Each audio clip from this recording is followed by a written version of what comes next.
ሰላም ውድ የዩቲዩብ ቤተሰቦች እንኳን ወደ ሌላ ቪዲዮ በሰላም መጣችሁ። በዛሬው ጉብኝታችን የምንገኘው ፊጋ አካባቢ ሲሆን ይሄንን የምታዩትን G+3 የሆነ ቤት እንጎበኛለን ማለት ነው። ይሄ ቤት ላይ ሙሉ ቴራስ ሲሆን G+2 የሆነ የተሟላ ቤት ነው። በውስጡም 7 መኝታ ክፍልና 8 መታጠቢያ ክፍሎች አሉት።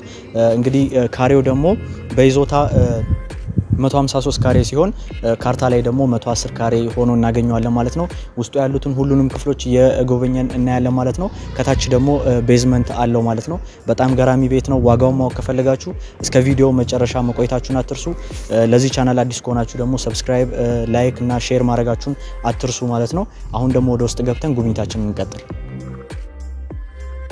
እንግዲህ አሁን ዋናው መግቢያ ላይ ደርሰናል ማለት ነው። ቤቱ ግቢው እንደምትመለከቱት ትንሽ ሰፋ ያለ ግቢ ነው። በዛ በኩል ዋናውን የመኪና መግቢያ የምናገኝ ሲሆን እስከ 2 እና 3 መኪና ማቆም የሚችል ቦታ አለው። በዛ በኩልም ደግሞ የውጪ የመታጠቢያ ክፍል አለው ማለት ነው።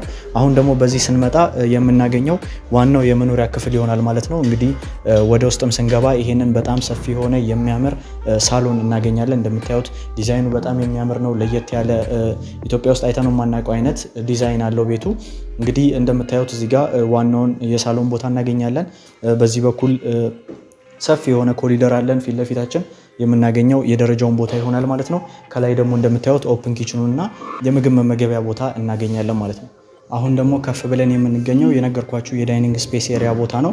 እዚህ ጋር እንደምታዩት 8 ሰው መያዝ የሚችል በቂ የሚባል የዳይኒንግ ኤሪያ አለ። እንደምታዩት እዚህ ጋር ምግብ መመገብ ትችላላችሁ። እዛ ጋር የምግብ ማቅረቢያ ማድረግ ትችላላችሁ። እንደምታዩት በጣም ሰፊ የሆነ ቦታ ነው። ወደዚህ ደግሞ ይሄን የሚያምር ኦፕን ኪችን እናገኛለን። ይሄኛው አይላንድ ሙቨብል ነው። እንደፈለጋችሁ ማንቀሳቀስ ትችላላችሁ። በዚህ በኩል ደግሞ ስንሄድ ከታች የተለያዩ ሰፊ የሆኑ የእቃ ማስቀመጫ ቦታ አለ። ከላይም እንደምታዩት ነው እንግዲህ በጣም ሰፊ የሆነ ኪችን ነው። እንደምታዩት ለመረማመድም በጣም ቀለል ያለ ነው። እዚህ ጋር የስቶቭን ቦታ እናገኛለን። በዚህ በኩል ደግሞ የእቃ ማጠቢያ ቦታ አለን። ከላይም የምታዩትን የእቃ ማስቀመጫ ቦታ እናገኛለን። የተፈጥሮ ብርሃን በተለያዩ በኩል መግባት የሚችልበት ቤት ነው ማለት ነው። እንደምታዩት በጣም የሚያምር ቤትና በጣም ሰፊ የሆነ ቤት ነው። እንግዲህ ይሄንን ዳይኒንግ ደግሞ አይተን ስንጨርስ በዚህ በኩል በደረጃው ወደ ላይ ወተን ያሉትን ክፍሎች እናያለን። አሁን ግን ወደ ቤዝመንት እንውረድና ያሉትን ክፍሎች እናያለን ማለት ነው። እሱ ስንጨርስ ወደ ላይ እንመጣለን።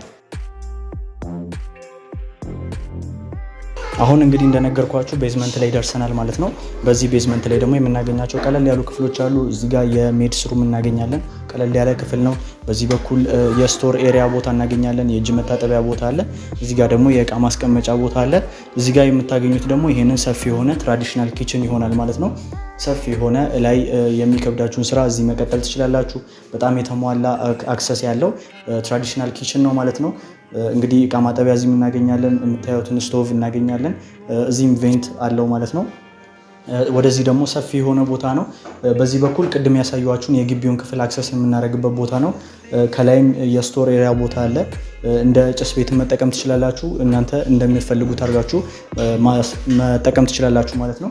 እንግዲህ የምታገኙት ያንን የግቢውን ስፔስ ይሆናል ማለት ነው። ቀጥታ ወደዚህ ክፍል መግባት ከፈለጋችሁ በዚህ በኩል አክሰስ ታገኛላችሁ ማለት ነው። እንግዲህ ቤዝመንቱ ይሄንን ይመስላል። አሁን ደግሞ ወደ ፈርስት ፍሎር እንሂድና ማስተር ቤድሩሙ ምን እንደሚመስል እንመልከት።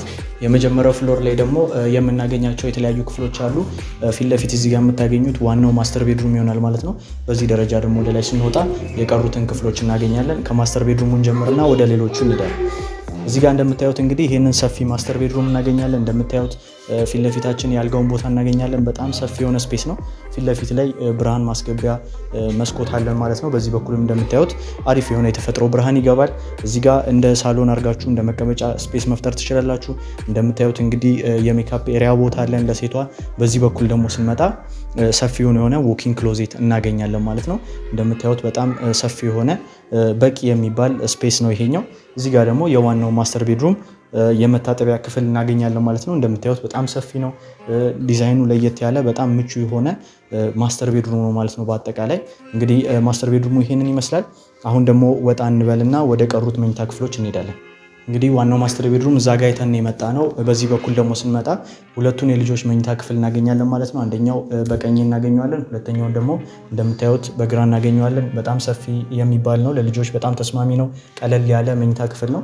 በዚህ በኩል ደግሞ ሁለተኛውም ክፍል እንደምታዩት ሳይዛቸው ተመሳሳይ የሚባል በቂ የሆነ የመኝታ ክፍል ነው ማለት ነው። እዚህ ጋር ደግሞ ሼር የሚያደርጉት ኮመን ባዝሩም አለ። እሱም አሪፍ የሆነ ላይት የሚያገኝ ምቹ የሆነ የመታጠቢያ ክፍል ነው ማለት ነው። አሁን ደግሞ ወደ ሰከንድ ፍሎር እንሂድ።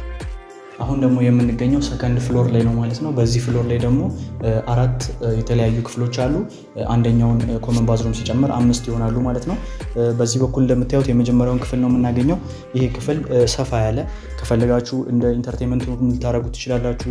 ፋሚሊ ሩም መሆን ይችላል። ከፈለጋችሁ ደግሞ ለልጆች ማጥኛ ክፍል፣ ዌቲንግ ሩም የተለያየ ነገር መፍጠር ትችላላችሁ። እዚህ አሪፍ የሆነ የተፈጥሮ ብርሃን ያገኛል። እያንዳንዱ ክፍሎች ደግሞ የራሳቸው የሆነ የልብስ መደርደሪያ ሳጥን አላቸው ማለት ነው። እንደምታዩት ሰፊ የሆነ ክፍል ነው። ወደ ሁለተኛው ክፍል ስንመጣ ደግሞ እዚህ ጋር እናገኘዋለን። ይሄኛው ሁለቱ ክፍሎች ሼር የሚያደርጉት ባዝሩም ይሆናል ማለት ነው። ውስጡ ተመሳሳይ ስለሆነ ባናየውም ችግር የለውም። በዚህ በኩል ደግሞ ስንመጣ ይሄንን እንደ ላይብራሪ የሚያገለግል ከፈለጋችሁ እንደ ኦፊስ ልትጠቀሙት የምትችሉት ከፈለጋችሁም ደግሞ ብዙ ልጆች ካሉ ይሄንንም እንደ መኝታ ክፍል መጠቀም ትችላላችሁ ማለት ነው። አሪፍ የተፈጥሮ ብርሃን ያገኛል። ሁለቱ ክፍሎች ደግሞ ባልከኒ አላቸው ማለት ነው። በዚህ በኩል ደግሞ የምታዩትን የተሟላ የልብስ ሳጥን እናገኛለን ማለት ነው። ስለዚህ እዚህ የምናገኛቸው ሁለት መኝታ ክፍሎች ወይም ደግሞ ሁለት ክፍሎች አሉ ማለት ነው። ወደዚህ ስንመጣ ደግሞ እታች ያየነውን ተመሳሳይ አይነት ሁለት መኝታ ክፍሎች እናገኛለን ማለት ነው። የራሳቸው የሆነም ኮመን ባዝሩም አላቸው። አሁን ደግሞ የቀረን የመጨረሻው ቴራስ ቦታ ሲሆን እሱን ደግሞ ወተን ካየን በኋላ ቪዲዮአችንን በዚህ እንጨርሳለን ማለት ነው።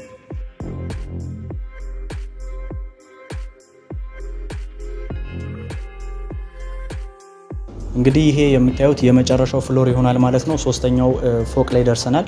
እንግዲህ የምታዩት ደግሞ ይሄንን ሰፊ የሆነ ቴራዝ የያዘ ቦታ ነው ማለት ነው። እዚህ ጋር ምቹ የሆነ ቦታ አለን ለመዝናናት ከፈለጋችሁ ለመናፈስ ድግሶችንና የተለያዩ የልደት ፓርቲዎችን ምናምን ለማዘጋጀት እዚህ እንደፈለጋችሁ መጠቀም ትችላላችሁ ማለት ነው። የምታዩትን ደግሞ አሪፍ አይነት ቪው እዚህ ማግኘት ትችላላችሁ ማለት ነው። በጣም አሪፍ የሆነ ቦታ ነው። እንደምታዩት በጣም ሰፊ ነው። ወደዚህ ስንመጣ ደግሞ ይሄንን የጥላ ቦታ እናገኛለን ማለት ነው። እዚህ ጋርም አሪፍ የሆነ የመቀመጫ ቦታዎች አድርጋችሁ ይሄንን እንደመናፈሻ ቦታ መጠቀም ትችላላችሁ። የላውንደሪ ስፔስም ማድረግ ትችላላችሁ ማለት ነው። እዚህ ጋር ደግሞ የሮቶ ወይም የውሃ ታንከር እና የዲሽ አክሰስ የምታገኙበት ቦታ በዚህ በኩል ይሆናል ማለት ነው። እንግዲህ ይሄ ቤት ያያችሁትን ይመስል ነበረ። ዋጋውን እስካሁን ስንት ይሆናል ብላችሁ ያሰባችሁ ከሆነ 47 ሚሊዮን የኢትዮጵያ ብር የሚያወጣ ሲሆን ድርድርም አለው። ከታች ባለው ስልክ ደውላችሁ እኛን ማውራት ትችላላችሁ። ተጨማሪ ኢንፎርሜሽን ደግሞ ከታች ዲስክሪፕሽን ላይ አስቀምጥላችኋለሁ። እንግዲህ ቪዲዮ ከተመቻችሁ ላይክ ማድረጋችሁን አትርሱ። ለቻናላችን አዲስ ከሆናችሁ ሰብስክራይብ እና ሼር እያደረጋችሁ ይሄን ቪዲዮ እንዲታይ ያግዙ ማለት ነው። ስለዚህ ይሄን ጉብኝት በዚሁ እንጨርሳለን። በሌላ ቪዲዮ እስከምንገናኝ ድረስ ቻው።